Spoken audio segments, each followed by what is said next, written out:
Good morning, ladies and gentlemen, and welcome to the Home Bancorp's fourth quarter 2025 earnings conference call. All participants will be in a listen-only mode. Should you need assistance, please signal a conference specialist by pressing the star key followed by 0. After today's presentation, there will be an opportunity to ask questions. Please note that this event is being recorded. I would now like to turn the conference over to Home Bancorp's Chairman, President, and CEO, John Portolone, and Chief Financial Officer, David Kirkley. Please go ahead, Mr. Kirkley. Thank you. Good morning and welcome to Home Bank's fourth quarter 2025 earnings call. Our earnings release and investor presentation are available on our website. I ask that everyone please refer to the disclaimer regarding forward-looking statements in the investor presentation and our SEC filings. Now I'll hand it over to John to make a few comments about the quarter and the year. John? Thank you, David. Good morning, and thank you for joining our earnings call today. We appreciate your interest in Home Bank as we discuss our results, our expectations for the future, and our approach to creating long-term shareholder value. We're proud of everything we accomplished in 2025 and believe we are well positioned to continue the outstanding performance you've come to expect from Home Bank. Yesterday afternoon, we reported fourth quarter net income of $11.4 million, or $1.46 per share. For the full year 2025, net income was $46 million, or $5.87 per share, which is a record for Home Bank and 29% higher than our 2024 earnings per share. Fourth quarter net interest margin was 4.06%, and the ROA was 1.29%, which was sharply higher than the fourth quarter of 2024. That NIM was 3.82% and the ROA of 1.12. Loans grew by $38 million in the fourth quarter, or 6% annualized, as strong December originations exceeded still elevated payoffs and paydowns. Our pipeline is building and paydowns appear to be slowing, so we expect growth in 2026 to be in the mid-single digits. While loan growth in 2025 was not up to our historical trends, deposits grew by 7%, or $192 million, with strong growth in demand deposits and in relatively low-cost money market accounts. As a result of our success attracting deposits, we were able to reduce our loan-to-deposit ratio to 92% in the fourth quarter from 98% a year ago. We intend to continue to focus on deposits, which will build franchise value and position us for increased profitability when we return to our historical rate of loan growth. We continue to have success with our Texas franchise, which is now in its fourth year of operation. We now have 15 commercial bankers in 5 branches and 1 loan production office in the Houston market, and expect to open a new full-service branch and close the loan production office in the first quarter. We expect the lending team we hired in late 2023 will be even more productive than they have been. Since entering the Texas market in 2022, loans have grown at a 15% annual rate and now represent 20% of our loan portfolio. Non-performing loans increased in 2025, but our charge-offs remain very low, and we don't expect that to change due to our conservative underwriting standards and proactive credit management. As you can see on slide 16, our net charge-offs have averaged about 6 basis points over the last 6 years. We continue to perform at a level above our peer banks and expect this trend to continue. We are confident in Home Bank's future and our ability to meet our high standards in all economic climates. With that, I'll turn it back over to David, our Chief Financial Officer. Thanks, John. Slide 5 in our investor presentation has a summary of the last 6 quarters. As John mentioned, fourth quarter net income totaled $11.4 million, an 8% decrease from the prior quarter, but a 21% increase from a year ago. The decline in net income was primarily due to an increase in provision expense related to loan growth during the quarter. Net interest income was stable when compared to third quarter, decreasing $58,000, while NIM decreased 4 basis points to 4.06%. Year over year, 2025 NIM increased 32 basis points to 4.03%, while ROA increased 25 basis points to 1.33%. Yield on loans decreased 9 basis points quarter over quarter due to repricing of variable rate loans after the 3 Fed rate cuts in September. The contractual rate on new loan originations during the quarter was 7%. Despite recent rate cuts, our yield on interest-earning assets increased 14 basis points to 5.88% in 2025. Slide 14 and 17 provide additional details on cash flows from our loan and investment securities portfolio that should support NIM expansion in 2026. Excluding floating rate loans repricing in the next 3 months, 41% of loans with a blended rate of 5.7% are expected to reprice or refinance over the next 3 years. Over that same time period, half of our investment portfolio is expected to mature with a roll-off yield of 2.56%, which is well below current available yields. Slides 15 and 16 of our investor presentation provide some additional detail on credit. We had $165,000 in net charge-offs in the fourth quarter and $908,000 of net charge-offs in 2025, which was only 3 basis points of total loans and $128,000 less than 2024. Fourth quarter non-performing assets increased $5.2 million to $36.1 million, or 1.03% of total assets. The increase was primarily due to the downgrade of 2 relationships and partially offset by paydowns. The largest was a $4.1 million relationship with 2 separate townhome development loans in Houston. We feel that between the loan values on these properties and the guarantor strength, there will be no material losses on this relationship. We recorded a $480,000 provision expense related to loan growth during the quarter, which was an increase of $709,000 from the prior quarter. We feel very confident in reserves as our allowance for loan loss ratio was stable from the third quarter at 1.21%. Average deposits increased by $58 million in the fourth quarter and by $187 million, or 7% in 2025. Average non-interest-bearing deposits, which represent 27% of total deposits, increased by $3 million in the fourth quarter and $40 million in 2025. 2025's deposit growth helped us reduce more expensive FHLB advances by $173 million to just $3 million at the end of the fourth quarter. The cost of interest-bearing deposits decreased 6 basis points in the fourth quarter and decreased 15 basis points since the fourth quarter of 2024. Our overall cost of deposits in the fourth quarter was an attractive 1.84%, and we expect additional reductions in the first quarter as recent Fed rate cuts are reflected in our deposit pricing. Slide 22 of the additional details on non-interest income and expenses. Non-interest income was $4 million, which was slightly above fourth quarter expectations of $3.6 to $3.8 million. Going forward, we expect non-interest income to increase to between $3.8 and $4 million over the next several quarters. Non-interest expenses increased by $515,000 to $23 million and was in line with expectations. Non-interest expenses are expected to be between $22.5 and $23 million in the first quarter, and then increase to between $23.3 and $23.7 million from there as annual raises take effect and new projects kick off. Slides 23 and 24 summarize the impact our capital management strategy has had on Home Bank. Since 2019, we grew per share tangible book value adjusted for AOCI at a 9.6% annualized rate. Over that same time period, we also increased EPS at an 11.5% annualized growth rate. We've increased our quarterly dividends per share by 55% to 31 cents per share and repurchased 17% of our shares. And we've done this while maintaining robust capital ratios. This positions us to be successful in varying economic environments and to take advantage of any opportunities as they arise. With that, operator, please open the line for Q&A. Thank you.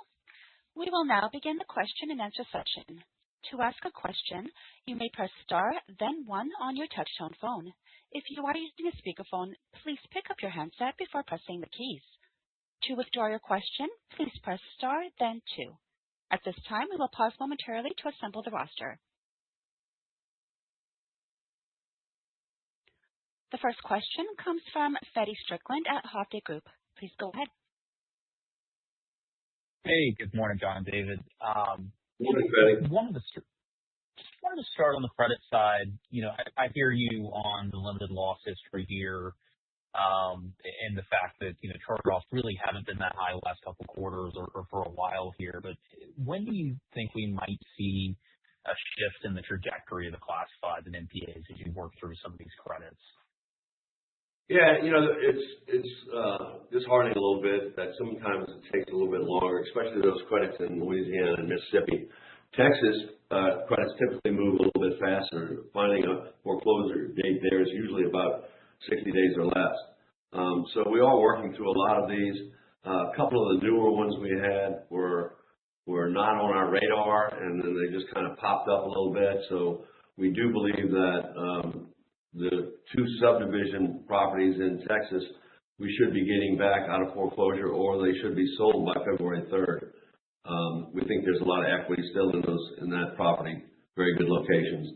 We had another facility in Texas that the tenant moved out, and the landlord is looking to sell the property. He has some interested parties, just hasn't gotten there yet. So he's actually waiting to he filed some lawsuits to be able to get back rent that the tenant had, and we'll see about that. But for the most part, it's a good facility that he should not have trouble selling. But once again, it just takes a little bit of time. So there are a lot of one-off circumstances. We don't see this as an economic-driven downturn. We just see different scenarios where people aren't able to maintain the rental property, or in the case of the two subdivisions, the person never started the development of those subdivisions. So, Freddie, we have one of the properties. I'm sorry, one of the properties that John was talking about in February. That's about $5.5 million. That once again will either be paid off, refinanced out, or we'll foreclose on and move to sell quickly. Got it. So all else equal, we could see NPAs come down, by $5.5 million if nothing else comes on. Is that a fair assumption? We hope so. We think the properties, if we do take them back, should be able to sell relatively quickly. It does take a little bit of time in Texas to get permits and things of that nature. That would be the only thing that would slow it up, we think. And shifting gears to the loan pipeline, does the makeup look any meaningfully different from what's on the books today? Or I guess, in other words, do you expect any sort of longer-term shift in the portfolio? I know in the past you talked about more C&I. Well, all of 25 we had some payoffs. First and second quarter, they weren't as large as they were in the third quarter, but we did have payoffs and pay downs throughout our portfolio. So I think it's just maybe because of higher rates or people selling their businesses for profits and such, and the loans get paid off. But we didn't have much of that at all. A little bit, but not much in fourth quarter. We're thinking hopefully we have less of that in 2026. So the loan growth is there if we don't have the payoffs. And just the last question, just update on what you're hearing from customers throughout different parts of the footprint. How are things doing in New Orleans versus Houston? Just curious where you might see a little bit more versus a little bit less growth incrementally. We're not hearing anything negative in any of our markets, especially with rates coming down, yield curve coming down a little bit. So I think it's probably leaning a little more towards the positive side. Obviously, the national scene is always a concern. What happens with interest rates? What happens with the economy and such? But for the most part, we have not heard any negative comments. All right, great. Thanks for taking my questions. Thank you, Freddie. Thank you. The next question comes from Joe Yanchunis at Raymond James. Please go ahead. Morning, gentlemen. Morning, Joe. Hey, Joe. So I was hoping you could talk a little about the SBA business as we enter into 2026. Yeah, as it currently stands, do you think the business will be a driver of growth, or will it take some more investments to really grow the business? That's a great question. We got into the SBA business after the Texan Bank acquisition, and we kind of have been slow to develop it. But as rates went up, the requests were much smaller and few and far between. So we do anticipate that with the lower interest rates, that should pick up. I don't think we're low enough yet where it's going to be tremendous, but it should be much better than it has been the last 2 years. Got it. And just quick clarification, all my questions are great questions.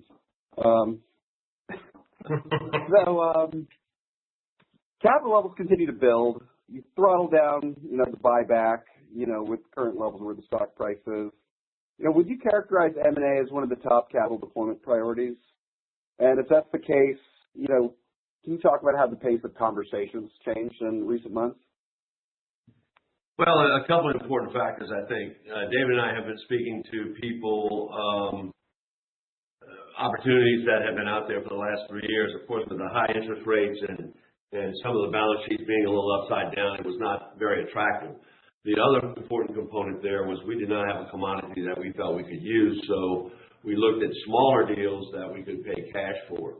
So now that our stock price is getting closer to 140 of tangible or so, we feel as though we have the power to go out and maybe look for a little bit larger banks that we feel very comfortable with. So we're very optimistic about 2026 M&A. And what would a larger deal look like? Just in terms of size, or if you want to toss in geography as well. Yeah, I mean, we're probably not looking at anything over $1.5 billion. I mean, half our size or less. I appreciate that. And kind of last one for me here. In the back half of 25, you purchased nearly $20 million of securities. Now, how should we think about the size of the bond portfolio as we move throughout 26? I think it's going to be relatively in the same percentage of assets to 11 to 12%. We expect loan growth. We expect our balance sheet to increase a little bit, so I expect the investment portfolio to increase on a book basis, on a par basis by about $15 to $20 million, and then whatever happens in AOCI as it comes back. Well, great. Well, thanks for taking my questions. Thank you. Sure. Thank you. Again, if you have a question, please press star, then 1. The next question comes from Stephen Scouten at Piper Sandler. Please go ahead. Hey, good morning, guys. Morning, appreciate the time. I'm curious, John, I heard you say you feel pretty good about that team you have in Texas from 2013. 2023.